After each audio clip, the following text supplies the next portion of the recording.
Dianna, he is. He's an amazing guy, isn't he? Amazing guy. Okay.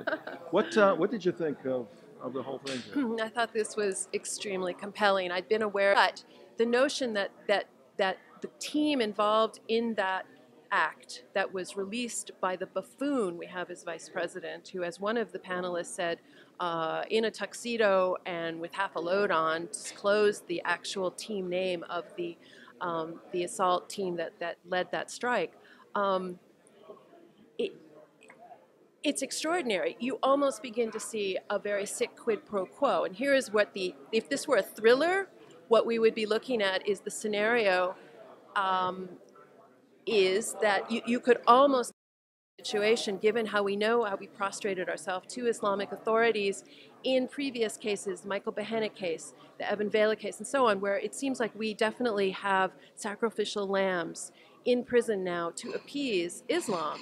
There are many other stories we could talk about, but there does seem to be this pattern in our government's relations with the Islamic world. You could, in a thriller situation, you could imagine a scenario where the SEAL team was almost offered up in exchange for bin Laden.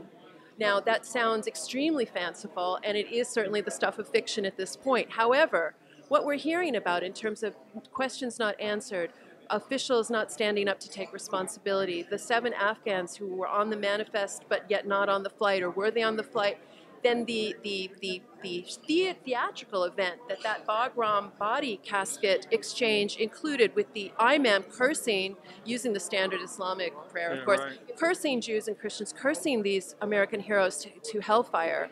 I mean, it's so lurid, and yet that is a true fact. What's going on? Was there any kind of demonstration, any signaling being made by our highest officials to the world of Islam? I don't know, but I mean, honestly, I just listen to what they're talking about, and that is the fictional story. Now, the government has a responsibility to give the American people, give these families the facts that can lay such a scenario to rest, of course, and very logically so, I suppose.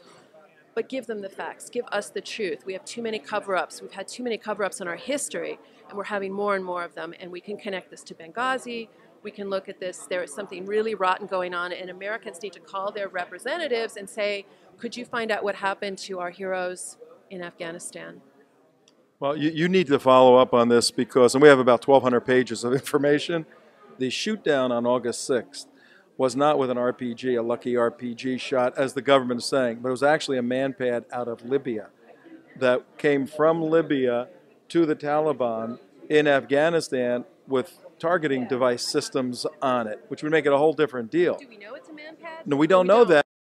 Oh, but I know we don't know anything, some very serious investigators are thinking it. So you need to jump into this. Well, absolutely. And the problem with conspiracy theories is that they are really what the human mind is attempting to provide in order to come up with a reasonable scenario. Right now, all we have are these very troubling facts. And you probably want to talk to I got to talk to him. But Smith. Yes, we are with the our regular occasional guest on Trento Vision, Dianna West. But you will be back next week with our new Skype camera, folks. Oh yeah. So we're live right now in Washington, but we'll see you through the digital world next week. All right. Thanks everybody for staying with us. Send our link, TrentoVision.tv, on this amazing 3-hour broadcast to all your friends, all your lists. They got to watch this. This was a historic, pivotal meeting. See you. Bye-bye.